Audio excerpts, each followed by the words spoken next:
Hello anime fans. तो कैसे हैं आप सब। वापस आ गया हूं मैं आपका अपना bad Asian spy x family के नए एपिसोड के एक्सप्लेनेशन के साथ। ये एपिसोड बहुत ही ज्यादा मजेदार होने वाला है क्योंकि इसमें लॉयड का पूरा पास्ट दिखाया जाएगा। जिन लोगों ने इसके पिछले एपिसोड नहीं देखे हैं तो उनकी लिंक मैं डिस्क्रिप्शन में डाल दूंगा, आप वहां से उनको देख लेना। तो चलिए बिना किसी देरी के शुरू करते हैं इस वीडियो को। एपिसोड शुरू होता है जिसमें लॉयड उठता है और दुकान वाली आंटी को आवाज देता है। जैसे ही वो आसपास का नजारा देखता है कि सब कुछ तहस नहस हो गया है और सब जगह आग लगी होती है, वो ये सब देखकर हैरान हो जाता है। एक आदमी भी उससे कहता है, लड़के जल्दी ये जगह खाली करो, ऑस्ट्रेलिया वाले जल्दी यहाँ आते होंगे। लॉयड सोचता है लेकिन लोगों ने तो कहा था यहाँ कोई वॉर नहीं होने वाली। तभी लॉयड की मॉम भी वहाँ आ जाती है जो कि खुश होती है लॉयड को देखकर कि वो सेफ है। उसकी मॉम उससे पूछती है कि तुम यहाँ क्या कर रहे थे और क्या तुम्हें चोट लगी है। लॉयड कहता है शायद हेलमेट की वजह से मैं बच गया। उसकी मॉम कहती है हमें जल्दी घर लौटकर सामान बांधना होगा, चलो मेरे अंकल के घर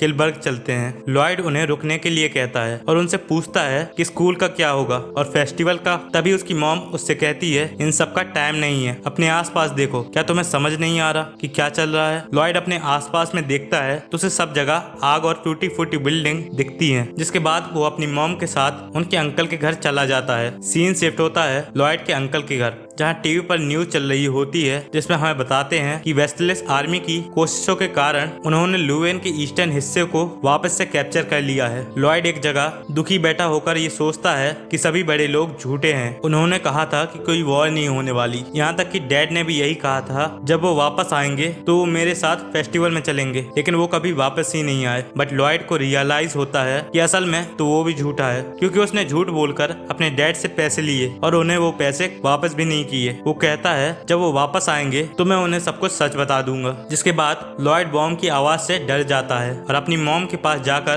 कहता है कि मुझे वापस से लुवेन जाना है, शायद डैड भी वापस आ गए होंगे। जिसके बाद कुछ टाइम बाद हम लॉयड को देखते हैं जो मछली पकड़ रहा होता है और कहता है उम्मीद है अगर मैं मछली घर ले जाऊं तो मॉम खुश होंगी, आजकल तो पेट भर के खाना भी मुश्किल हो गया है। इसके बाद अचानक से फिर से इमरजेंसी सायरन सुनाई देता है जिसे सुनकर लॉयड घबरा जाता है और सभी लोग जल्दी से शेल्टर की ओर भागने लगते हैं। लॉयड भी हवाई हमले से बचने के लिए शेल्टर में चला जाता है, लेकिन लॉयड को उसकी मॉम की चिंता हो रही होती है। जैसे ही हवाई हमले बंद होते हैं लॉयड जल्दी से शेल्टर से बाहर निकल जाता है अपनी मॉम को ढूंढने के लिए, लेकिन बाहर अभी भी हमला हो रहा होता है और सब जगह आग लगी होती है। लॉयड जैसे ही अपने घर पहुंचता है वो देखता है कि उसका घर जल रहा होता है और उसके अंदर उसकी मॉम भी जलकर मर जाती है। ये देखकर लॉयड जोरों से चिल्लाते हुए रोने लगता है। जिसके बाद लॉयड हमें बताते हुए कहता है मुझे याद भी नहीं कितने साल मैंने रास्ते पर छुप छुप के गुजारे हैं, सब कुछ मुझसे छीन लिया गया, जो भी चीजें बची वो अब सिर्फ नफरत है और यही कारण बना मेरे बंदूक उठाने का। जिसके बाद लॉयड आर्मी में भर्ती लेने के लिए आर्मी ऑफिसर को अपनी नकली सर्टिफिकेट दिखाता है। वो ऑफिसर उससे पूछता है कि क्या तुम सच में इतने बड़े हो कि तुम यहाँ ज्वाइन कर सको। लॉयड उससे झूठ बोलते हुए कहता है हाँ मैं 18 साल का हूँ, बस मेरा फैमिली रजिस्टर वॉर में खो गया। जिसके बाद लॉयड ठंडी आवाज में कहता है और कितनी लाशें, 1000 या लाख, और कितनी लाशें जमा करनी होंगी तब जाके मैं उस उगते हुए सूरज को देख पाऊंगा। अगले सीन में हम देखते हैं कि लॉयड जंगल में पहरा देते हुए सो रहा होता है। तभी कोई बंदा उसकी बिछाए हुए जाल में फंस जाता है। लॉयड उस पर गोली चलाने लगता है। ये बंदा और कोई नहीं फ्रैंकी होता है जो कि कहता है प्लीज गोली मत चलाओ। लॉयड अपनी बंदूक तान कर उससे कहता है तुम एक ऑस्ट्रेलियन सोल्जर हो, क्या तुम्हारे पास हथियार हैं? फ्रैंकी ये बात सुनकर डर जाता है कि लॉयड एक वेस्टलेस सोल्जर है। वो उससे रोते हुए कहने लगता है कि मेरे पास कोई हथियार नहीं, मैं सरेंडर करता हूँ। वो उसे बताता है कि वो ये सब देखकर अपने यहाँ से भाग गया था लेकिन रास्ता भटक गया और 2 दिन से इसी जंगल में है। वो उससे खाना शेयर करने के लिए कहता है जिस पर लॉयड कहता है तुम्हारे जैसे मुर्दे के लिए खाना बर्बाद होगा, अब मर जाओ। तभी फ्रैंकी रोते हुए उससे कहता है मैं यहाँ नहीं मर सकता, मेरी तो अभी तक शादी भी नहीं हुई। जिसे देखकर लॉयड मुस्कुराने लगता है कि कितना अजीब है ये और सोचता है मैं हैरान हूँ क्योंकि आज मैंने अपने दुश्मन को एक इंसान के रूप में देखा। सिगरेट पीते हुए फ्रैंकी उसे एक एक्सपेरिमेंट के बारे में बताते हुए कहता है कि यूनिवर्सिटी में एक काफी इंटरेस्टिंग एक्सपेरिमेंट हो रहा था। रिसर्चर्स ने पार्टिसिपेंट्स को एक वीडियो दिखाया जिसमें पर्सन ए को थप्पड़ लग रहा था। पार्टिसिपेंट्स का दिमाग उस दर्द के साथ दुखी हो रहा था और उन्हें डिस्कम्फर्ट महसूस हो रहा था। मतलब इंसान नेचुरली वायलेंस से बचना चाहता है। लेकिन फिर उन्होंने वही वीडियो दोबारा दिखाया, लेकिन इस बार ये एक्सप्लेन किया कि पर्सन ए को इसलिए थप्पड़ लग रहा है क्योंकि उसने अपनी गर्लफ्रेंड को चीट किया। और गैस करो क्या हुआ, पार्टिसिपेंट के दिमाग में खुशी के साइन दिखाई दिए। डर की बात यह है कि इंसान के दिमाग को इतनी आसानी से बेवकूफ बनाया जा सकता है सिर्फ एक रीजन देकर, चाहे वो सच हो या झूठ। लॉयड मन में सोचता है कि इसे समझ भी आ रहा है कि ये किस सिचुएशन में है और उससे पूछता है कि तुम्हारे कहने का क्या मतलब है। फ्रैंकी कहता है कि क्या तुम्हें ये सब बेवकूफी नहीं लगती? ये ईस्ट वेस्ट वॉर तो बस उनके डिप्लोमेट्स की नाकामी का नतीजा है। उनकी गलती की सजा हम जैसे आम लोग भुगत रहे हैं। वो हमें एक दूसरे से नफरत करना सिखाते हैं और हम लड़ते और मर जाते हैं। ये सब दुनिया की सबसे बेकार चीज है। जिस पर लॉयड गुस्से में कहता है तुम ऑस्ट्रेलियन ही हो जिन्होंने ये वॉर शुरू की। फ्रैंकी कहता है हमारी साइड पे तो हमें ये बताया गया है कि तुम लोगों ने पहले हमला किया। कहते हैं पहला बॉम्बिंग तो तुम वेस्ट वालों ने खुद ही करवाई थी। कुछ लोग तो कहते हैं वेस्ट ने तीसरी कंट्री को बोलकर पीछे से ऑस्ट्रेलियन आर्मी को भड़का दिया। ये सुनकर लॉयड और भी ज्यादा गुस्सा हो जाता है और कहता है कि ये सब झूठ है, प्रोपेगेंडा है, अपने आप को सही दिखाने के लिए। फ्रैंकी डरते हुए कहता है मुझे पता है, लेकिन हम जैसे छोटे सोल्जर्स को असली सच कभी पता ही नहीं चलेगा। लॉयड चिल्लाते हुए गुस्से में कहता है उस दिन हमले के दौरान सब लोग मर गए, यहाँ तक कि मेरे दोस्त भी। फ्रैंकी कहता है हमारे साथ भी यही हुआ। लॉयड गुस्से में फ्रैंकी को लात मारते हुए कहता है तुम लोग शैतान हो, तुम लोगों ने मुझसे मेरा सब कुछ छीन लिया। तभी उसे अपने डैड की वो बातें याद आने लगती हैं, जिस पर वो कहता है हाँ मैंने देखा है, ऑस्ट्रेनियास को लोगों को मारते हुए बार बार देखा है, इसलिए मैं भी इन्हें वही दर्द दूंगा और सबका बदला लूंगा। जिसके बाद लॉयड गोली चलाने ही वाला होता है, तभी एक गोली लॉयड के हेलमेट में लगती है और लॉयड के सर से खून निकलने लगता है। बहुत से सोल्जर्स उन पर गोली चलाने लगते हैं। फ्रैंकी लॉयड से कहता है कि तुम्हारी फायर करने की वजह से उन्होंने हमें ढूंढ लिया। फ्रैंकी वहां से भागने लगता है और कहता है सिगरेट के लिए शुक्रिया। लॉयड भी वहां से अपनी बंदूक उठाकर भागने लगता है और वो गिरते हुए एक पेड़ से जाके टकरा जाता है, जिससे उसे बहुत ज्यादा चोट लग जाती है। जिसके बाद अगले दिन लॉयड को उसके पुराने दोस्त मिल जाते हैं, जिन्हें देखकर लॉयड हैरान हो जाता है, जो कि उससे कहते हैं हमने तुम्हें हर जगह ढूंढा था लेकिन तुम कहीं नहीं मिले, हमें लगा कि तुम मर गए। अपने दोस्त को जिंदा देखकर लॉयड इमोशनल हो जाता है और रोने लगता है। लॉयड उन्हें रोते हुए बताता है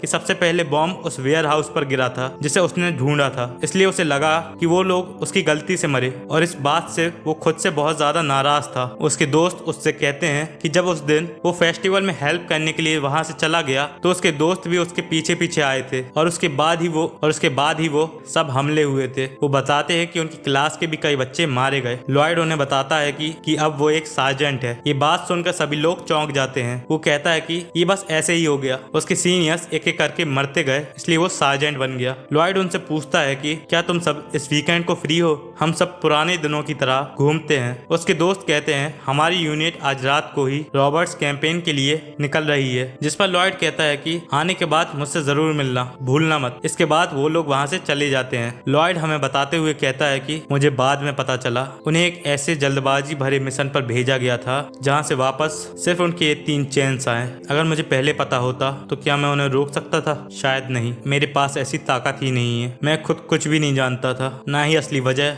मैंने बिना सोचे समझे नफरत की, बंदूक उठाई और हुक्म माना। और अब समझ आता है कि चीजों से अनजान बनना सबसे बड़ी कमजोरी और कभी कभी सबसे बड़ी बुराई भी होती है। इसके बाद एक आदमी उससे कहता है ये दुनिया एक बड़ी प्याज की तरह है, झूठ के लेयर पर लेयर चिपके हुए होते हैं और इन झूठ की लेयर को हटाते वक्त आंसू तो आएंगे ही। लॉयड उससे कहता है कि ये आर्मी का राशन है, ये बेचने के लिए नहीं है। लेकिन लॉयड उसके पहनावे को देखकर समझ जाता है कि ये मिलिट्री से है। वो आदमी कहता है बिल्कुल सही, मैं मिलिट्री में हूँ, या कम से कम मैंने तुम्हें ऐसा सोचने पर मजबूर कर दिया। वैसे हाँ, मैं आर्मी में हूँ, बस मेरे पास रैंक का बैज नहीं है। लॉयड अपने मन में सोचता है कि ये कौन है और ये किस बारे में बात कर रहा है। वो आदमी लॉयड का असली नाम लेता है और ये सुनकर लॉयड एकदम से शॉक हो जाता है। वो आदमी लॉयड से कहता है आर्मी में मिनिमम एज को पार करने के लिए तुमने अपने गांव के एक बड़े लड़के की पहचान चुरा ली थी, है ना? वाह, तुम तो कमाल के निकले। कितना अजीब है ना, अपने पुराने दोस्तों से मिलकर तुमने खुद ही अपना राज खोल दिया। और आज के जमाने में अगर कोई झूठी पहचान यूज करे तो लोग सीधा यही सोच लेते हैं कि वो एक स्पाई है। लॉयड उससे पूछता है कि क्या तुम मिलिट्री पुलिस से हो? वो आदमी कहता है नहीं, मैं मिलिट्री इंटेलिजेंस से हूँ। और लॉयड से कहता है मैं तुम्हें रिक्रूट करने आया हूँ, तुम एक बड़े काबिल आदमी हो। सर्जेंट स्पूफी, राइफल से भी ज्यादा पावरफुल हथियार होता है इंटेलिजेंस, यानी जानकारी। आज के जमाने में बिना जानकारी के कोई भी देश जंग लड़ ही नहीं सकता। हमारे पास लोग कम है हमारे साथ काम करोगे या फिर मैं तुम्हें यहाँ से निकलवा दूं। ये सुनकर लॉयड डर जाता है। वो आदमी कहता है, मैं सिर्फ चाहता हूँ तुम इस वॉर को जीतने में हमारी मदद करो।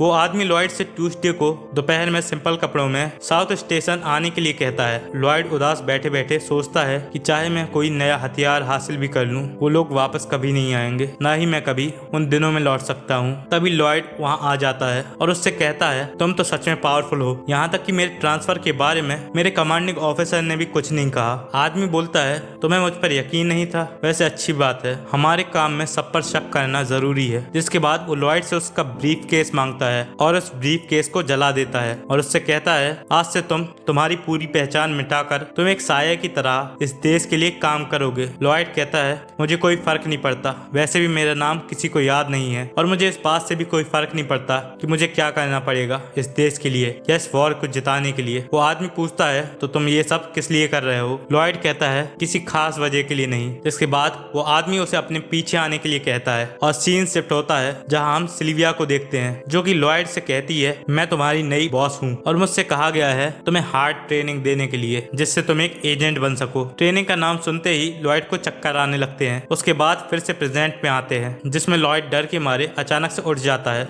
योर कहती है, अच्छा हुआ तुम उठ गए, तुम सोते हुए तेजी से करवटें ले रहे थे। लॉयड सोचता है, ये मैं कहाँ हूँ? फिर उसे याद आता है कि ये लॉयड का घर है। वो परेशान होकर सोच रहा होता है कि पता नहीं क्यों ऐसा लग रहा था जैसे बहुत पुरानी यादें देख रहा था। आनिया लॉयड का दिमाग पढ़ लेती है और उसे प्यार से सहलाने लगती है और उससे कहती है, क्या आपको बुरा सपना आया था? डरने की कोई बात नहीं है। अब लॉयड पूछता है कि मैं यहाँ सोफे पर क्यों लेटा हुआ था? आनिया उससे कहती है कि उसे एक टॉनिटोरस बोल्ट मिला था जिससे आप बेहोश हो गए और आनिया डर से भागने लगती है। जिस पर लॉयड कहता है, मैंने अभी तक तुम पर गुस्सा भी नहीं किया। लॉयड कहता है, सही कहा, इससे ऑपरेशन स्टिक्स खतरे में पड़ सकता है। आनिया अपने मन में सोचती है कि आनिया एक बैड गर्ल है, सॉरी। लॉयड उससे पूछता है, तुमने दामियान से दोस्ती की है ना? आनिया सोचती है, प्लान भी तो फुल स्विंग में है। लॉयड उससे कहता है, ये तो अच्छी बात है, अपने दोस्तों का ख्याल रखना। तभी बॉन्ड के पेट से आवाज आती है जिस पर सभी लोग हंसने लगते हैं। योर कहती है, हमें डिनर शुरू करना चाहिए। लॉयड कहता है, सही कहा। वो उससे पूछता है कि प्याज बचे हुए हैं, मैं उनसे क्या बनाऊं? आनिया कहती है, आप सूप बनाओ। जिसके बाद लॉयड खाना बनाता है और फिर सभी लोग एक साथ डिनर करते हैं। लॉयड बॉन्ड से कहता है, तुम ये प्याज बिल्कुल भी नहीं खा सकते, जिससे बॉन्ड को बुरा लगता है। जिस पर योर कहती है, इसके बदले मैं तुम्हारे लिए कुछ बना देती हूँ, जिससे बॉन्ड को और भी ज्यादा बुरा लगता है। अगले एपिसोड के लिए हमें सिल्विया और एक नया कैरेक्टर देखने को मिलता है जिसमें मिशन 41 का नाम स्कैंडल के पीछे